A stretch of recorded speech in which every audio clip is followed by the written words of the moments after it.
Assalamualaikum warahmatullahi wabarakatuh. Salam sejahtera untuk kita semua. Semoga Tuhan Yang Maha Esa selalu melindungi kita dan memberkahi kesehatan kepada kita semua, serta semangat untuk terus belajar.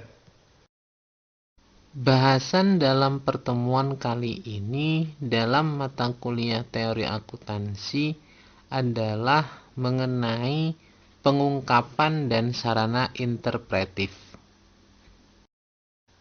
Menurut Evans, pengungkapan itu dimaknai sebagai penyediaan informasi dalam statemen keuangan, termasuk statemen keuangan itu sendiri, catatan atas statemen keuangan, dan pengungkapan tambahan yang berkaitan dengan statemen keuangan. Tapi tidak mencakup statemen publik dan privat oleh manajemen atau informasi di luar seperangkat statemen keuangan. Itu pengertian terkait dengan pengungkapan yang disampaikan oleh Evans tahun 2003.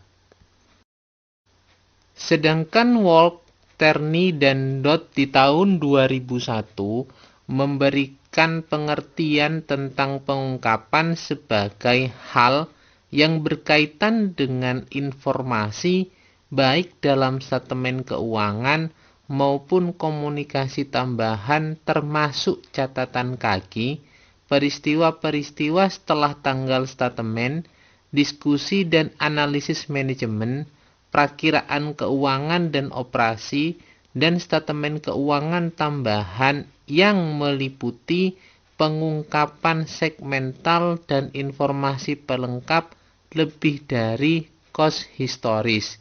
Itu makna lain dari pengungkapan. Sedangkan dalam SFAC nomor 1, Standar Financial Accounting Concept, FASB membedakan antara pelaporan keuangan atau financial reporting dengan statemen keuangan atau financial statement. Beberapa informasi lebih baik dan efektif disediakan melalui sarana selain statemen keuangan. Ini dapat dimaknai bahwa statemen keuangan itu hanya terbatas terhadap hal-hal yang berkaitan dengan laporan keuangan itu sendiri, yaitu yang berupa neraca, laporan laba rugi, perubahan ekuitas, laporan arus kas, dan catatan atas laporan keuangan. Sedangkan pengungkapan berkaitan dengan sarana selain statemen keuangan itu akan sangat penting dan lebih baik untuk disediakan oleh perusahaan. Seperti misalnya katakanlah rasio keuangan, analisis terkait dengan forecast perusahaan ke depannya. Ada beberapa permasalahan teoritis dalam hal pengungkapan ini. Yang pertama adalah siapa yang dituju dan untuk apa pengungkapan ini disampaikan. Siapa objek pengungkapan ini dan alasan adanya pengungkapan tersebut dilakukan. Yang kedua adalah perlukah untuk disampaikan. Perlukah hal tersebut itu diungkapkan dalam kaitannya terhadap permasalahan yang ada. Dan yang ketiga adalah seberapa banyak atau rinci pengungkapan tersebut untuk disampaikan. Dan yang keempat, bagaimana cara untuk menyampaikan hal tersebut. Itu masalah teoritis yang berkaitan dengan masalah pengungkapan. Kaitannya dengan siapa yang dituju dan untuk apa pengungkapan itu disampaikan, tentunya dalam hal ini yang berkepentingan adalah investor dan kreditor yang menjadi titik fokus untuk memperoleh adanya pengungkapan terutama pelaporan keuangan. Kenapa hal ini dilakukan? Karena menyangkut kepentingan publik secara umum juga harus dilindungi dan dilayani. Sehingga perlu adanya pengungkapan terkait informasi yang dibutuhkan oleh investor dan kreditor. Informasi tersebut itu sifatnya kualitatif, dituntut untuk selalu disediakan. Karena ada beberapa hal yang tidak dapat kita ungkapkan dalam bentuk angka, sehingga membutuhkan informasi kualitatif dalam hal ini. Agar pengungkapan yang dilakukan itu cenderung meluas kepada beberapa hal yang tidak bisa disampaikan dalam bentuk angka. Yang menjadi pertanyaan selanjutnya adalah dalam masalah ini perlukah disampaikan? Karena masalah ini tentunya untuk menjawab hal tersebut berkaitan dengan fungsi dan tujuan dari pengungkapan itu sendiri. Sebagaimana kita ketahui bahwa tujuan dalam pengungkapan, terutama dalam hal pelaporan keuangan ini, yang pertama adalah melindungi terhadap stakeholder yang membutuhkan terhadap adanya informasi tersebut. Karena sifatnya adalah sebagaimana tujuan yang kedua, yaitu sebagai media informasi mengenai hal-hal yang dibutuhkan sehingga perlu untuk diungkapkan. Dan tujuan yang ketiga adalah melayani kebutuhan khusus, termasuk di dalamnya yang berkaitan dengan informasi non kuantitatif atau informasi kualitatif yang dibutuhkan oleh para pihak. Menjawab pertanyaan dalam permasalahan selanjutnya, yaitu seberapa banyak atau rinci pengungkapan tersebut itu perlu dilakukan.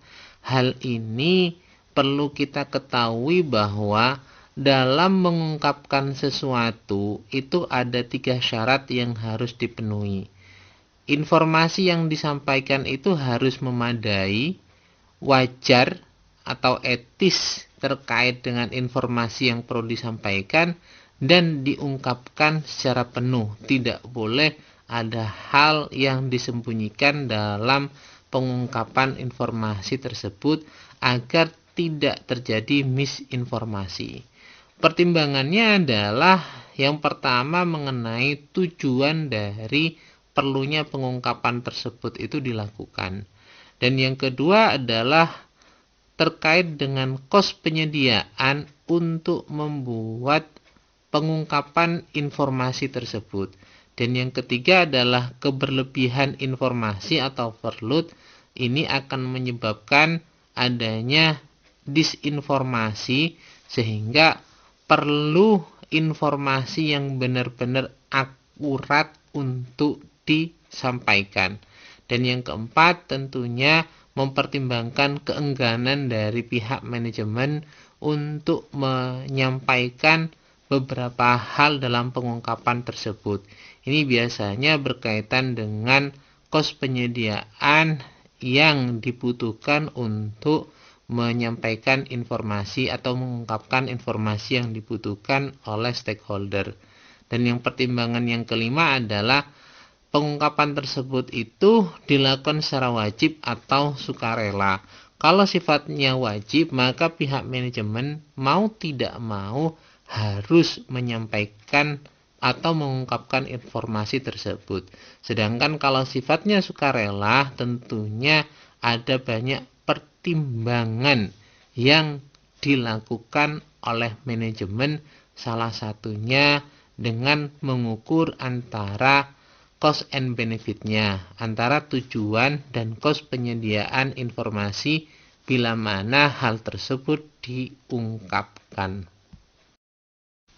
Bila sifat dari pengungkapan tersebut ini adalah mandatori atau wajib, tentunya perlu adanya regulasi yang mengatur pengungkapan tersebut, sehingga perlu adanya campur tangan pemerintah untuk menetapkan apa dan seberapa banyak informasi yang perlu diungkapkan atau diserahkan kepada pasar.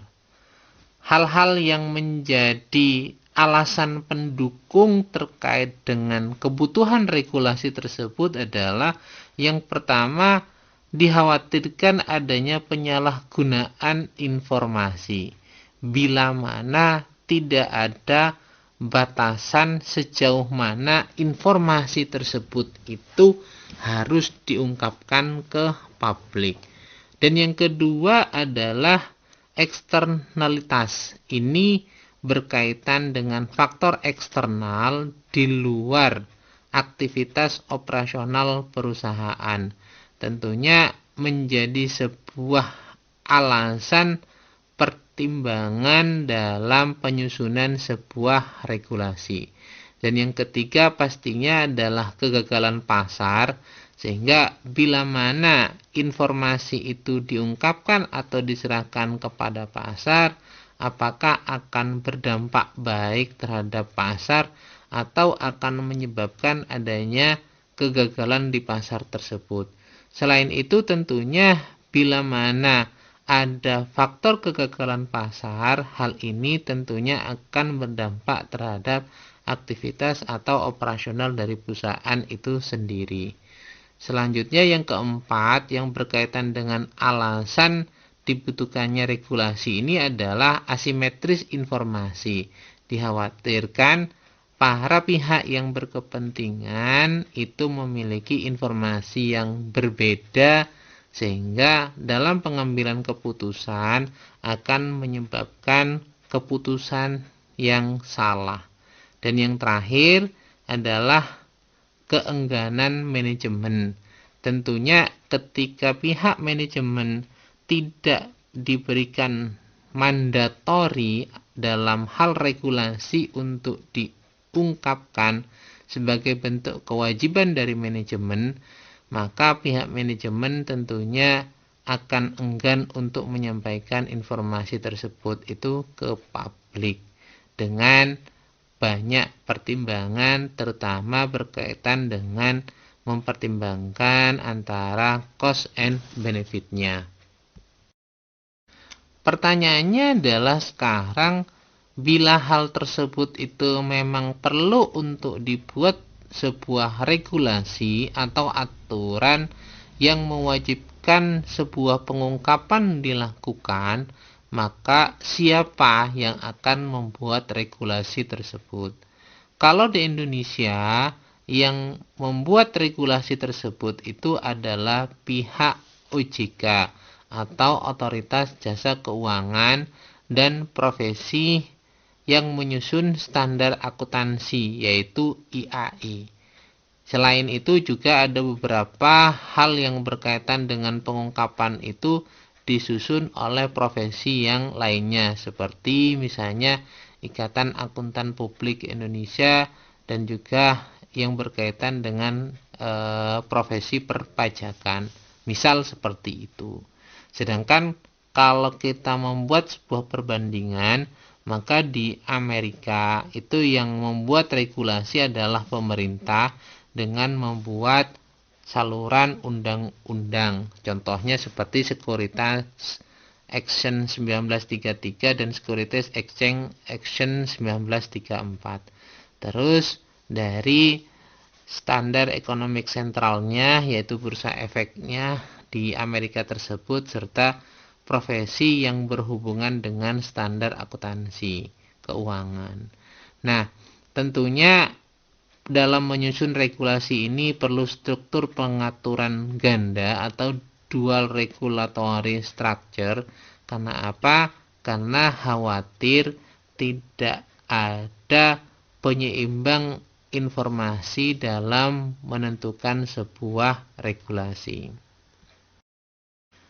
Menjawab pertanyaan selanjutnya dalam permasalahan teori pengungkapan ini adalah apa dan bagaimana menyampaikan pengungkapan tersebut.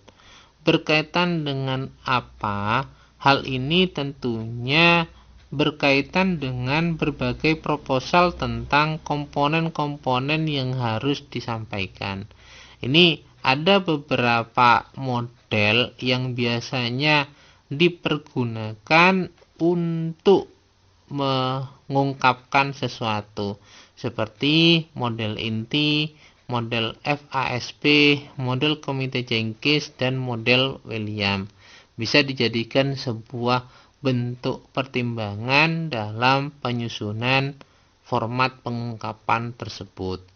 Bagaimana berkaitan dengan cara atau metode pengungkapan, sehingga perlu adanya metode dan cara yang dapat dipahami oleh para pihak, sehingga apa yang diungkapkan oleh sebuah entitas itu dapat dimaknai atau dipahami secara bersama-sama oleh para pihak yang berkepentingan terhadap informasi tersebut.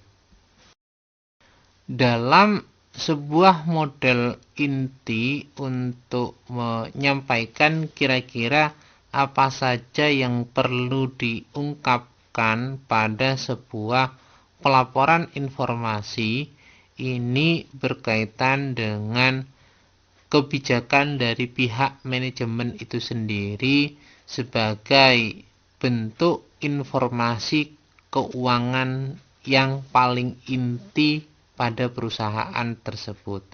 Nah, core financial information tersebut itu menjadi pertimbangan utama pihak manajemen untuk memberikan informasi kepada pihak eksternal sebagai usernya, sebagai pihak yang berkepentingan terhadap informasi keuangan tersebut.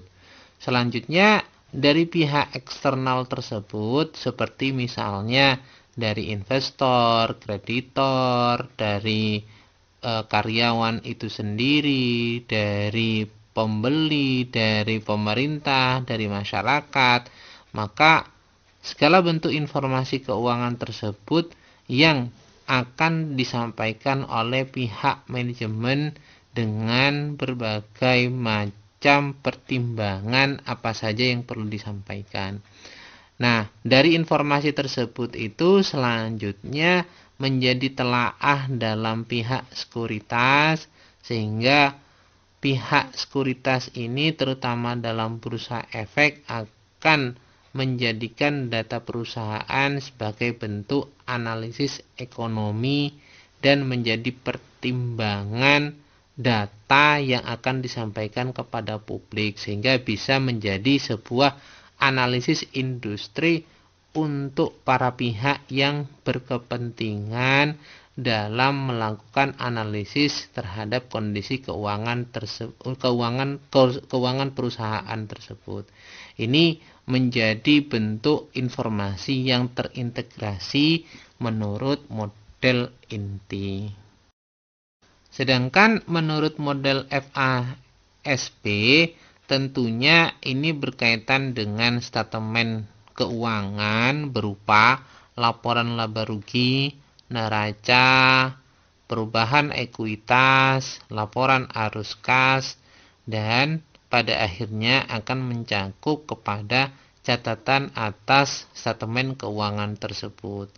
Nah, selain itu mungkin dibutuhkan informasi pelengkap mengenai beberapa hal yang sifatnya kualitatif information untuk disampaikan kepada publik dengan menggunakan sarana pelaporan keuangan lainnya, serta hal-hal informasi lainnya yang dibutuhkan oleh publik menurut pertimbangan perusahaan, baik yang sifatnya mandatori atau sifatnya sukarela. Kalau sifatnya mandatori atau menjadi bentuk kewajiban, itu biasanya sudah tersirat dalam statement keuangan dan catatan atas statement keuangan tersebut. Sedangkan informasi pelengkap atau sarana laporan keuangan lain dan informasi lainnya itu biasanya sifatnya sukarela, tergantung kebijakan dari perusahaan itu sendiri dengan mempertimbangkan antara cost and benefit-nya. Sedangkan menurut model komite Jenkins, hal-hal yang berkaitan dengan apa saja yang perlu diungkapkan dalam sebuah informasi pelaporan keuangan. Ini berkaitan dengan data keuangan dan non-keuangan. Selanjutnya, analisis manajemen terhadap data keuangan dan non-keuangan tersebut. Dan untuk informasi ke depan yang akan dilakukan oleh perusahaan, ini terkait dengan forecast dan tujuan perusahaan ke depan.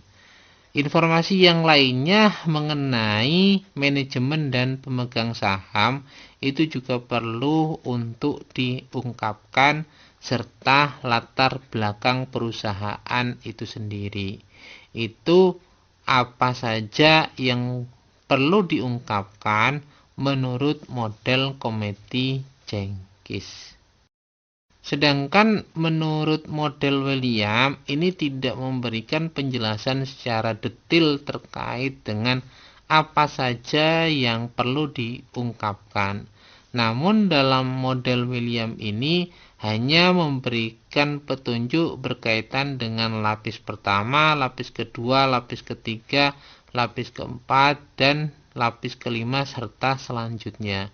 Fungsinya di sini ini adalah terkait dengan apa saja informasi yang paling utama untuk disampaikan terlebih dahulu sebagai lapis pertama. Tentunya dalam hal ini yang sifatnya mandatori atau wajib. Selanjutnya baru membuat kebijakan untuk menyampaikan informasi pada lapis selanjutnya yang sifatnya sukarela sesuai dengan kebutuhan perusahaan dan kebutuhan pasar itu sendiri, dengan mempertimbangkan antara cost and benefit-nya, mempertimbangkan antara biaya yang dibutuhkan untuk mengungkapkan informasi tersebut dengan kemanfaatan dari adanya informasi tersebut. Sebagai bentuk pemahaman lainnya, berdasarkan model Hendriksen dan Van Breda, berkaitan dengan pengungkapan dimaknai dalam arti sempitnya sebagai informasi untuk menjelaskan, memperluas, dan merinci apa yang dinyatakan dalam seperangkat statement keuangan. Sehingga bila didasarkan pada definisi tersebut, tentunya berkaitan dengan apa saja yang perlu diungkapkan. Menurut model ini ada 6, yaitu yang pertama adalah penjelasan atau catatan atas statement keuangan, yang kedua prakiraan keuangan, yang ketiga itu adalah kebijakan akuntansinya, dan yang keempat perubahan akuntansi, yang kelima peristiwa pasca dibuatnya statement keuangan, dan yang keenam itu berkaitan dengan informasi segmen usaha. Ini apa saja yang perlu diungkapkan menurut model Hendriksen dan Van Breda. Mengenai metode pengungkapan, ada 7 hal yang bisa dijadikan dasar dalam pengungkapan ini.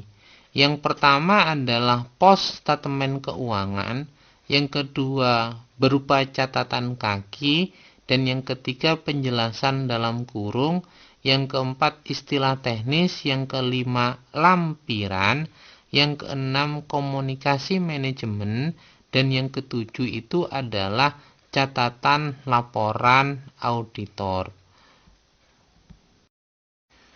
Mengenai post statement keuangan, ini merupakan pengungkapan yang menjadi ciri sentral pelaporan keuangan. Mafhumnya biasanya berupa laporan laba rugi, neraca, laporan perubahan ekuitas, dan catatan atas laporan keuangan. Juga termasuk di sini catatan atas laporan keuangan tersebut itu menjadi bagian dari pos statemen keuangan.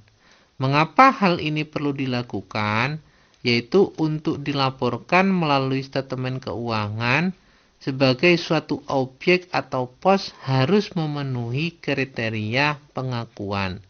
Sifatnya biasanya berbentuk data atau sifatnya kuantitatif. Biasanya dalam membuat yang namanya laporan keuangan atau statemen keuangan, ada beberapa hal yang sifatnya perlu pengakuan terkait dengan angka yang dihasilkan dalam laporan keuangan tersebut. Mengenai catatan kaki, ini dapat digunakan selain yang telah disebutkan dalam catatan atas statemen keuangan, karena catatan atas statemen keuangan tersebut menjadi bagian tidak terpisahkan dari pos statemen keuangan itu sendiri. Tentunya dalam catatan kaki ini memiliki keunggulan dan kelemahannya yang sifatnya menambahkan informasi serta mendukung dan memberikan informasi lebih dari catatan atas statemen keuangan tersebut. Banyak standar akuntansi yang menetapkan perlunya catatan kaki sebagai catatan atas statemen keuangan, karena sifat dari catatan kaki ini adalah memberikan informasi lebih jelas dari apa yang perlu dijelaskan kembali dalam pengungkapan pada catatan atas statemen keuangan tersebut yang ada pada pos pelaporan keuangan. Sedangkan mengenai penjelasan dalam kurung, ini biasanya dilakukan untuk hal-hal yang bersifat klarifikasi, untuk sekedar menambahkan informasi dan sekedar memuat referensi atau acuan ke tabel, rincian atau lampiran tertentu lainnya yang membutuhkan penjelasan dalam kurung. Selanjutnya yang perlu diperhatikan dalam metode pengungkapan ini adalah istilah teknis yang merupakan cara mengungkapkan konsep atau pengertian yang kompleks dalam suatu istilah khusus disiplin pengetahuan. Hal ini tidak harus mengikuti pengertian umum atau apa yang populer atau apa yang menjadi salah kaprah terkait dengan istilah teknis tersebut. Sebaiknya tidak mengandung kesalahan makna karena sifatnya sangat teknis sekali sehingga diharapkan tidak mengandung bias dalam pemaknaan tertentu.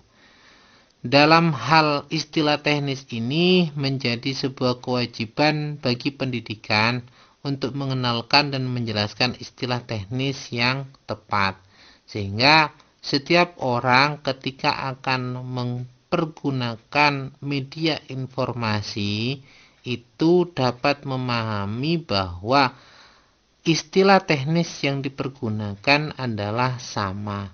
Contoh misalnya, apa itu neraca, apa itu laporan laba rugi, apa itu laporan perubahan ekuitas, apa itu laporan arus kas, apa itu catatan atas laporan keuangan, maka setiap orang yang mempelajari terkait dengan istilah teknis tersebut dapat memahami bentuk dan makna dari apa yang disampaikan dalam pernyataan tersebut. Selanjutnya yaitu berkaitan dengan lampiran. Lampiran ini dibutuhkan untuk menambah tetapi tidak mengganti terkait dengan statemen keuangan pokok.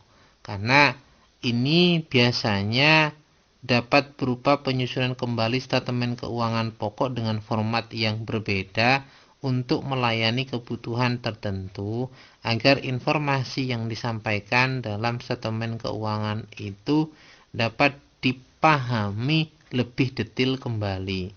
Biasanya dapat berisi rincian suatu pos yang tidak dapat disajikan dalam bentuk catatan kaki atau catatan atas statemen keuangan. Ya, berkaitan dengan lampiran ini biasanya banyak dijumpai dalam laporan tahunan atau laporan ke badan pengawas yang berkaitan dengan kebutuhan lampiran apa saja dalam sebuah pengungkapan informasi bagi suatu entitas. Hal lainnya berkaitan dengan metode pengungkapan ini berupa komunikasi manajemen. Karena dalam komunikasi manajemen ini menjadi sarana untuk menyampaikan apa yang menjadi visi, ambisi, dan berbagai gagasan atau penjelasan yang tidak mungkin disampaikan melalui statemen keuangan. Karena sifat dari statemen keuangan ini biasanya berupa laporan dengan data kuantitatif. Sedangkan komunikasi manajemen ini biasanya banyak bersifat kualitatif dan prospektif untuk mengukur kondisi perusahaan atau entitas ke depannya sebagai bentuk komunikasi pihak manajemen. Umumnya disampaikan dalam laporan tahunan berupa surat kepada pemegang saham, laporan dewan komisaris, laporan direksi, serta diskusi dan analisis manajemen mengenai prospektif dan kondisi perusahaan yang telah dilakukan selama ini. Yang terakhir mengenai metode pengungkapan ini berkaitan dengan catatan laporan auditor. Karena ada beberapa pihak yang membutuhkan laporan auditor terhadap laporan keuangan yang dibuat oleh entitas tersebut. Dalam hal catatan laporan auditor ini menjadi bagian integral dari laporan auditor itu sendiri. Beberapa catatan biasanya telah terrefleksi dalam statemen keuangan auditan. Ini sebenarnya sudah ada dalam laporan keuangan yang telah diaudit. Namun mungkin membutuhkan beberapa catatan yang perlu disampaikan dalam laporan auditor. Catatan lain melekat pada laporan auditor terutama yang berkaitan dengan standar pengauditan. Catatan auditor berkaitan dengan keterandalan statemen keuangan secara keseluruhan. Hal ini untuk mendukung bahwa statemen keuangan yang dibuat oleh entitas itu telah dilakukan audit dengan baik berdasarkan standar audit yang sudah baku, serta kondisi keterandalan dari laporan keuangan yang dapat dipertanggungjawabkan oleh pihak pembuat dan pihak yang mengaudit laporan keuangan tersebut. Bahasan selanjutnya yaitu mengenai sarana interpretif. Sebagaimana kita ketahui bahwa perekayasaan pelaporan keuangan itu diarahkan paling tidak untuk menghasilkan informasi yang disediakan melalui rangka akuntansi pokok, terutama yang berkaitan dengan statemen laporan keuangan. Rangka akuntansi pokok tersebut itu menyediakan paling tidak informasi berbasis data dasar, yaitu menggunakan cost historis. Kenapa menggunakan cost historis yang dijadikan basis datanya? Karena cost historis ini memiliki sifat keterandalan.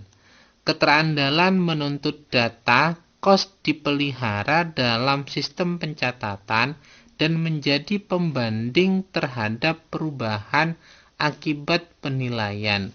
Karena kita ketahui bahwa dalam menyusun laporan keuangan tersebut, maka angka yang tercantum dalam laporan keuangan didasarkan pada cost historis yang memang terjadi pada saat periode dilakukannya penyusunan laporan keuangan tersebut. Sehingga dapat kita maknai bahwa sarana interpretif ini merupakan upaya-upaya untuk meningkatkan kebermanfaatan rerangka akuntansi pokok dengan berbagai usulan untuk mengatasi segala bentuk kelemahan dari kos historis sebagai basis penilaian. Tentunya ini menjadi bagian dari permasalahan pengungkapan yang akan disampaikan oleh entitas. Baik pengungkapan tersebut itu yang sifatnya mandatori atau sifatnya sukarela. Ada beberapa masalah yang sifatnya teoritis dalam masalah sarana interpretif ini, yaitu yang pertama adalah dengan berjalannya waktu nilai berubah sementara sedangkan kos tidak berubah. Sebagaimana kita ketahui bahwa kos itu dimaknai sebagai penghargaan kesepakatan pada saat suatu objek diperoleh dan menjadi dasar dalam akuntansi. Sehingga kos tersebut itu didasarkan pada kos historis pada saat aset tersebut atau beberapa transaksi tersebut itu terjadi. Sedangkan nilai itu dapat dimaknai sebagai persepsi terhadap manfaat suatu objek setiap saat dan dinyatakan dalam satuan moneter. Nah, nilai ini berjalan berdasarkan persepsi waktu, sehingga ada istilah dalam akuntansi yang menjadi dasar pertimbangan untuk menjadi penyempurna dari kos historis ini melalui nilai pasar atau nilai saat ini. Itu masalah pertama yang berkaitan dengan sarana interpretif dalam hal nilai dan kos. Karena sekali lagi nilai itu dapat berubah sedangkan kos tidak. Masalah yang kedua yaitu apakah rangka akuntansi pokok perlu diganti atau hanya sekedar ditambah sarana interpretifnya. Karena ada pendapat yang pro dan kontra dalam hal ini. Pendapat yang pro terkait dengan revisi untuk sarana interpretif ini karena melihat kos historis itu tidak berpaut dengan keputusan internal maupun eksternal. Berkaitan dengan yang tadi menjadi problem awal adalah waktu berjalan sehingga nilai dari suatu aset itu juga berjalan. Sedangkan yang menjadi kontra dalam hal kebijakan sarana interpretif ini adalah merasa bahwa kos historis itu lebih terandal dan revisi akan netral dalam jangka yang sangat panjang. Sedangkan fluktuasi nilai merupakan gejala umum sehingga perubahan itu tidak perlu dilakukan dengan mengganti kos yang telah tercatat.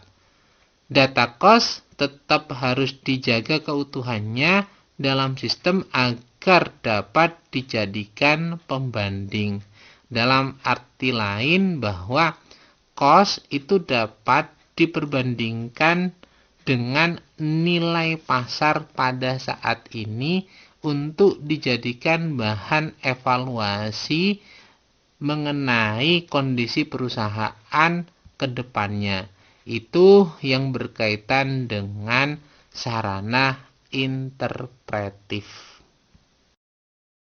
Mungkin itu saja terlebih dahulu materi kali ini berkaitan dengan pengungkapan dan sarana interpretif dalam mata kuliah teori akuntansi. Semoga apa yang saya sampaikan dapat dipahami dengan baik. Bila ada hal yang kurang berkenan, saya mohon maaf sebesar-besarnya. Saya akhiri, wabillahi taufik walhidayah. Wassalamualaikum warahmatullahi wabarakatuh. Jangan lupa untuk selalu menaati dan menjalankan protokol kesehatan. Terima kasih.